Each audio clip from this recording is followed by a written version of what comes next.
Hi again. In this video, we're going to talk about the interpretation of confidence intervals. Okay, so let's look at an example here. Let's say we calculated a 95% confidence interval for the true proportion of hiring managers who use social media to research job applicants. So that's our proportion we're trying to estimate. What proportion of hiring managers use social media to research job applicants? And the confidence interval we got was 58 to 62%. Okay, now just a note, p hat must be 60% because it has to be right in the center of our interval, right? Because we always add and subtract the same amount, which is the margin of error. So just a note, if you need to know that, might come up. Which of these interpretations are correct? Okay, so here's a correct one. I've already said that. We're 95% confident that the interval from 58 to 62% captures the true proportion of hiring managers who use social media to research job applicants. Okay, that's technically very correct. Okay. Another way that's a little more casual, but okay. We're 95% confident that 58 to 62% of hiring managers use social media to research job applicants. Okay, and note another thing I could do is I might want to just say of all, just to indicate that's the population, right? Remember, we're estimating the population parameter. Okay, incorrect. We're 95% confident that 58 to 62% of hiring managers in the sample use social media to research job applicants. Okay, in the sample, we know we got 60%. So we always know the sample value. We're not estimating that. So we don't want to say in the sample, okay? That's the wrong part there, so I'll just cross that out. Or maybe I'll say we know the sample value. We know the sample statistic. Okay, another incorrect one. There is a 95% probability that the true proportion is between 58 and 62%. So I'm going to cross out the word probability. Remember how we talked about if we say this, it sounds like the true proportion is moving around and it's either in this range or it's not.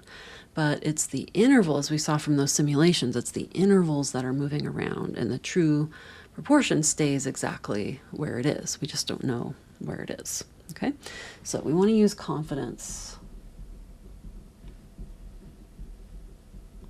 not probability or chance. Okay, this makes it sound like the interval's fixed and the proportion is variable, but it's the other way around. Okay, makes sense so far? We've got another example here. A random sample of 50 college students were asked, so here's the question, how many exclusive relationships they have been in so far. Okay, so this is how many, this is a numerical question, right?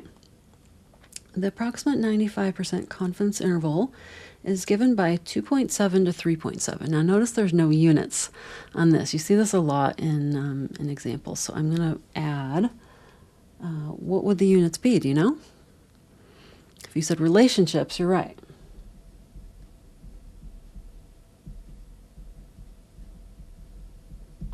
How many, well, exclusive, to be more specific, exclusive.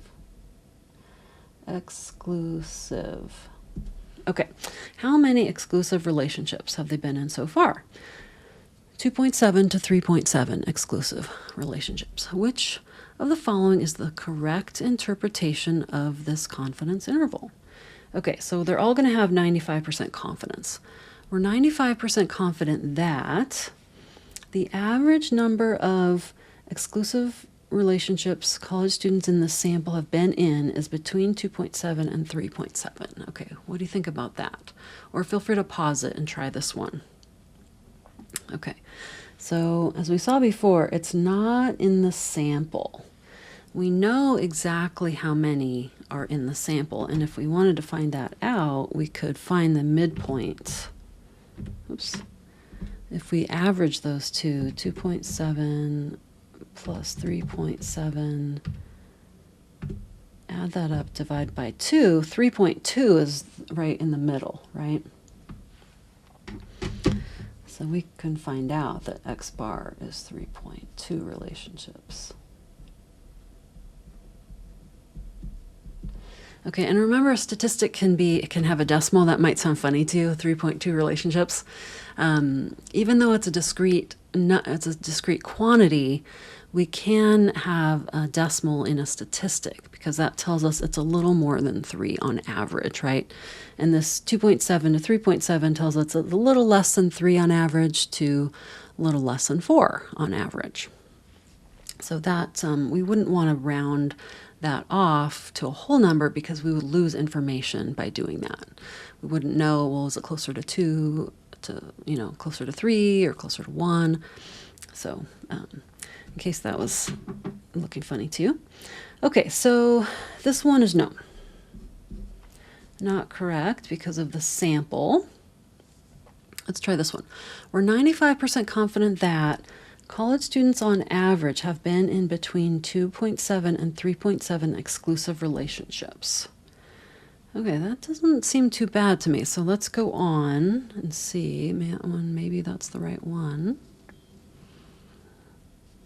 Let's move it all the way up. C, we're 95% confident that a randomly chosen student has been in 2.7 to 3.7 exclusive relationships. Okay, do you see what's wrong with this one? This is only about one student. So that's the issue there. So randomly chosen college student. So that is the problem there. So we're estimating the true population average, right? So estimating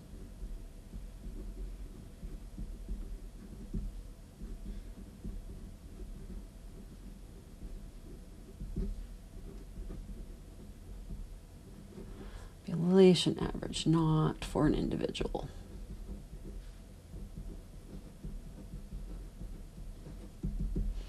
Okay, so that's a problem with that one.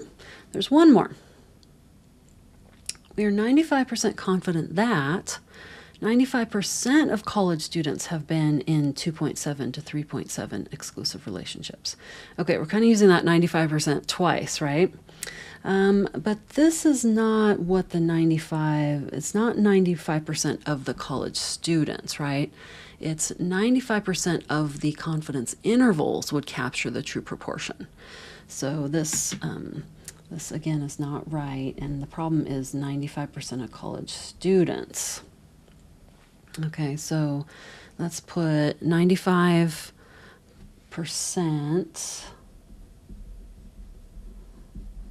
of the confidence intervals, I'll just say intervals,